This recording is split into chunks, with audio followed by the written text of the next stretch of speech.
Untuk mengatasi kemalasan dan meningkatkan produktivitas, terkadang diperlukan pandangan positif dan pendekatan yang berbeda. Dari budaya Jepang, kita bisa mendapatkan inspirasi melalui 6 prinsip yang menawarkan wawasan unik tentang bagaimana mengelola waktu, menghadapi tugas, dan memahami diri sendiri. Keenam teknik ini menawarkan pandangan holistik yang mencakup aspek-aspek seperti tujuan hidup, perbaikan berkelanjutan, manajemen waktu, kebiasaan makan, sikap terhadap tugas, dan penerimaan terhadap ketidaksempurnaan. Inilah 6 teknik orang Jepang untuk mengatasi kemalasan. Pertama, Ikigai. Konsep ini mengajarkan untuk menemukan tujuan hidup.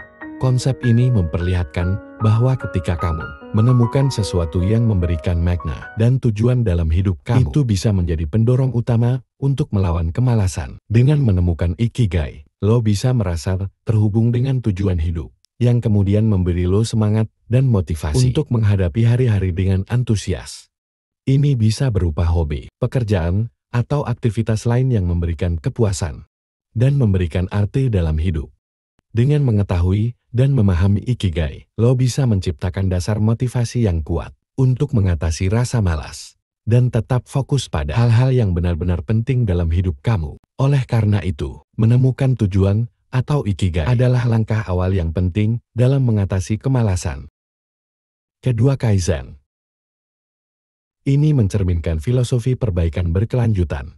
Dalam konteks mengatasi kemalasan, penerapan prinsip Kaizen berarti fokus pada perbaikan kecil secara konsisten setiap hari daripada mencoba melakukan perubahan besar sekaligus. Kaizen menekankan ide bahwa perbaikan kecil yang dilakukan secara teratur bisa menghasilkan perubahan yang signifikan dalam jangka panjang. Alih-alih menghadapi tugas yang sangat menantang secara sekaligus, Kaizen menyarankan untuk memecahnya menjadi langkah-langkah yang bisa diselesaikan setiap harinya.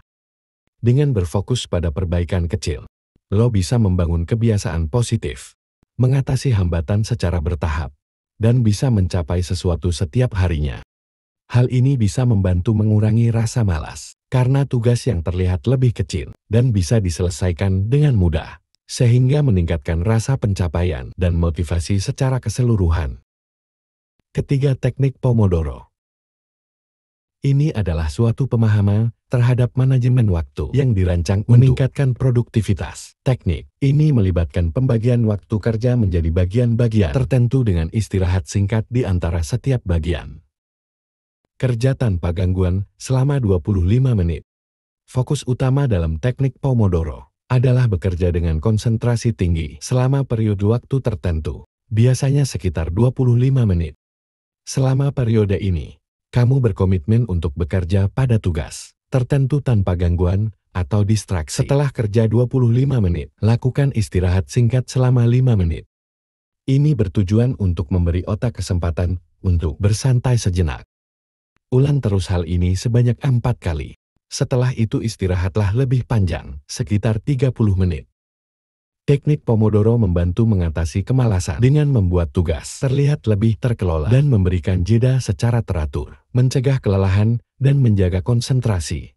Dengan memecah waktu menjadi potongan-potongan kecil, ini bisa membantu lo untuk tetap fokus dan efektif dalam mengerjakan sesuatu. Keempat, Harahachibu. Ini merujuk pada kebiasaan makan sampai 80 kenyang. Prinsip ini mendorong untuk berhenti makan sebelum benar-benar kenyang. Filosofi di balik Harahachibu adalah dengan tidak makan berlebihan dan memberi tubuh waktu untuk meresapi makanan. Kamu bisa meningkatkan energi dan kesehatan secara keseluruhan. Saat kita makan terlalu banyak, tubuh harus bekerja keras untuk mencerna makanan yang berlebihan yang dapat menyebabkan rasa ngantuk dan penurunan energi. Dengan mempraktikkan Harahachibu, kamu bisa menjaga keseimbangan energi dalam tubuh dan menghindari kelebihan makanan.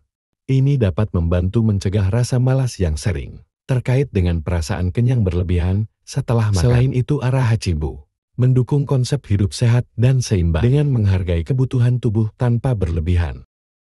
Kelima, Shoshin. Ini mengajarkan untuk melakukan setiap tugas seperti pemula atau orang yang baru belajar. Sikap ini mencerminkan semangat, keingintahuan, dan keterbukaan. Seperti saat kita melakukan sesuatu untuk pertama kalinya. Dengan memahami konsep Shoshin, Kamu bisa mengatasi kemalasan karena kamu nggak bakal terjebak dalam rutinitas atau pandangan lama. Kamu bisa melihat setiap tugas sebagai kesempatan untuk tumbuh dan belajar yang dapat meningkatkan motivasi dan memberikan energi positif untuk menghadapi tantangan baru.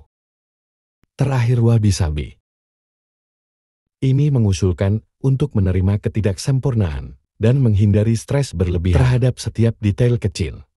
Dengan memahami konsep wabi-sabi, kamu bisa menjadi fokus pada tindakan dan kemajuan, bukan mencari kesempurnaan yang seringkali sulit dicapai. Terlalu sering menekankan kesempurnaan bisa mengakibatkan rasa malas karena lo akan terjebak dalam upaya untuk mencapai standar yang tidak realistis. Menerima ketidaksempurnaan bisa membebaskan lo dari beban, stres berlebihan, dan memotivasi kamu untuk mengambil tindakan tanpa takut melakukan kesalahan.